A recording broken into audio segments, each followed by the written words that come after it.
Hello there my lovelies, this video is going to be about the MIYA HIMI Gouache. For those of you who saw my Christmas art supply haul, you'll know that I got this for Christmas of 2019. The footage that you're currently seeing is actually from the beginning of this year when I first opened the gouache. It's a lot more satisfying to watch back than actually me remembering how messy it was to open, so I hope you guys enjoy this footage.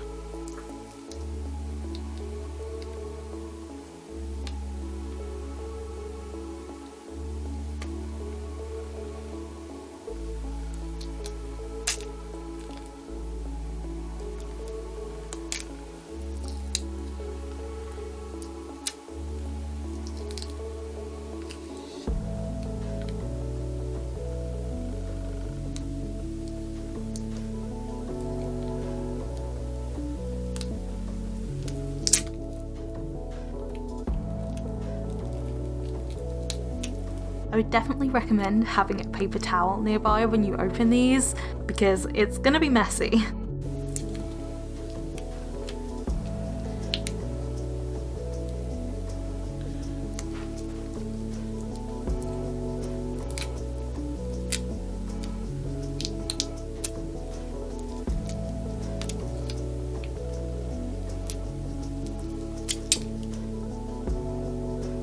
I don't know if this is just me, but they look like desserts. They look so yummy.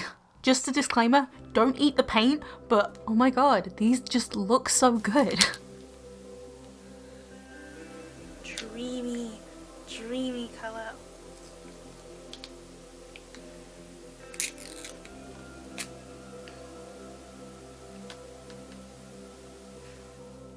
Now it's time for swatching. And all I can say is that these colours are incredibly vivid and beautiful, with a lot of good range and mixing capabilities. The set has two whites because you need a lot of white when using gouache. One is apparently for highlights and the other one is a mixing white, one of them being more of a cool tone and the other one being more of a warm tone.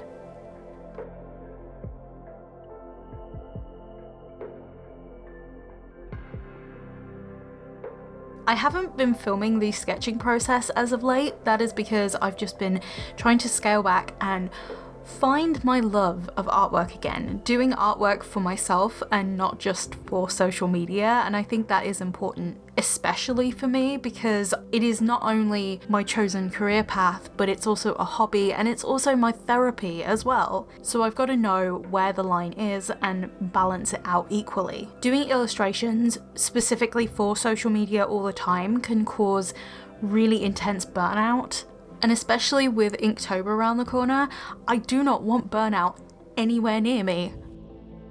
So this sketch is of my character Veronica. She is my queen of Verona, my crystal kingdom. I'll tell you more about Veronica as a character a little bit later on in the video. However, first I'll talk about the gouache because that is the main point of this video.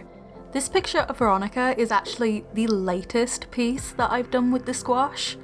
But let's pause it for a second because I actually want to take you back to the first picture that I did with this gouache and actually flip through some of the pieces that I've done so far, because I think it shows you that we don't always get things right on our first try and we need to try again to get a better result. My first attempt with this gouache wasn't the most graceful, I've got to admit, and using fine liners over it, ooh, I kind of cringe to this day. I do, however, like the dry brushing techniques and the blending, which I incorporated in my second piece. This one is of my character Ebony. The first one was of my character Lucille and I butchered her face. I did end up incorporating those techniques that I learnt first into my later drawings, as well as also incorporating my watercolour techniques, like light layering. This third illustration is of my character Typhy, and last but not least in this sketchbook, my profile picture. I also experimented with doing some background pieces, so this background piece was actually for my profile picture, but I also wanted to do something for my YouTube banner as well. It was nice just being experimental with this gouache, and with there being so much of it, it really gives you this sense of freedom of experimentation. These other two pieces that I've done in my latest sketchbook are of Nicholas and his daughter Isla, and a screenshot redraw of one of my Sims screenshots of Loki and Elijah. I think the best way to describe gouache is a happy medium between watercolour and acrylic. Gouache is easy to clean like watercolour is, and it's not a permanent medium like acrylic, however it is opaque like acrylic. I also find it a lot easier to water down and actually use it a bit like watercolour, because there are watercolours out there that act more like gouache because they're more opaque. Fun fact, I actually had a paint set back when I was 8 years old. My nan brought it for me when she noticed I was blossoming in artwork, and I always thought, looking back on it, it was acrylic, but I actually found those tubes the other day and they say gouache. So gouache ended up being the first ever paint I used without knowing it.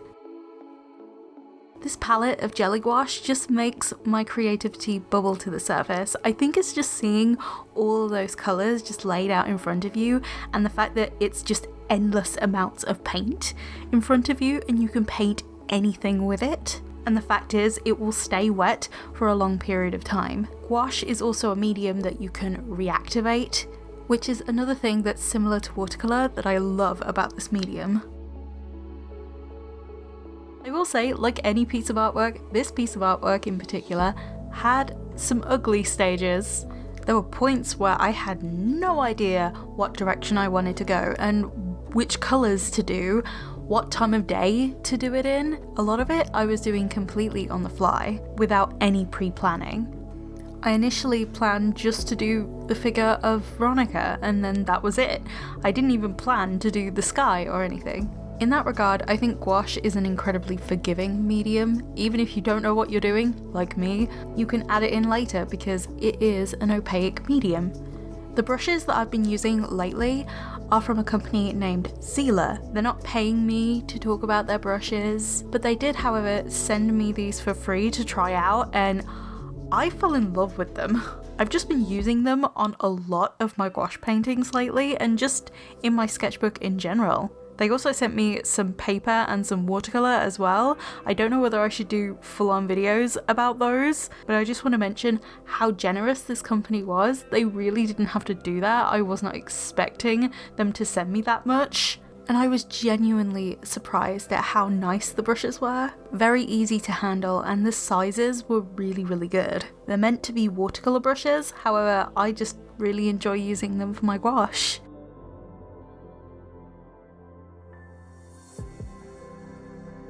So let's talk about Veronica, the character in this piece.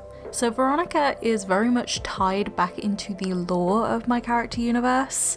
Or more specifically, she is tied into the lore of Loka and Verona. She eventually becomes the Queen of Verona through her marriage to King James I of Verona.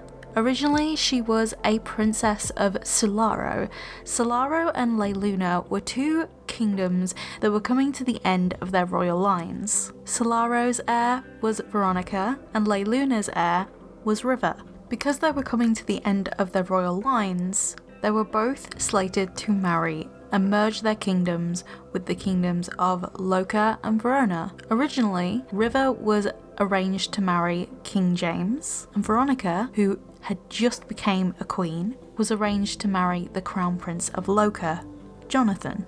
However, this didn't end up happening because Veronica and James had always been friends, and they'd always secretly carried a flame for each other. And fate had a way of intervening because Jonathan, actually on his way to meet Veronica, ran into a storm and ended up going in the wrong direction. He ended up in Leiluna, where he met River. To sum it all up, in the end, it was one giant wife swap, and how different history would have been if Jonathan ended up with Veronica and James ended up with River.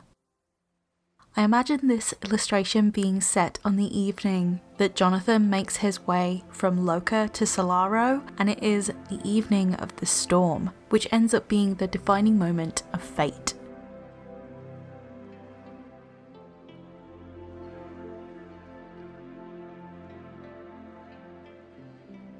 I've been working a lot on my character stories lately with my character universe.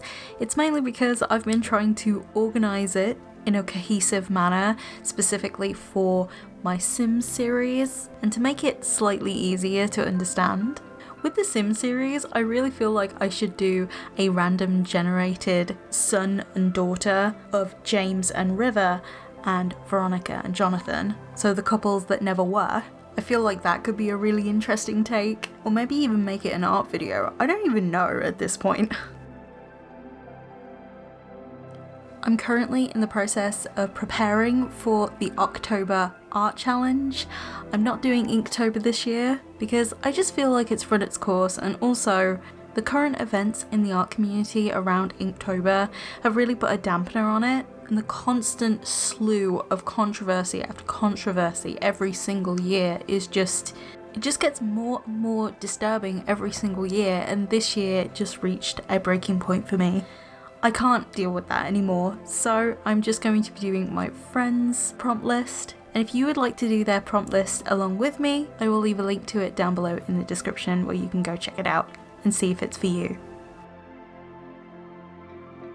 I really hope you guys are enjoying my newer, more calmer take on my content.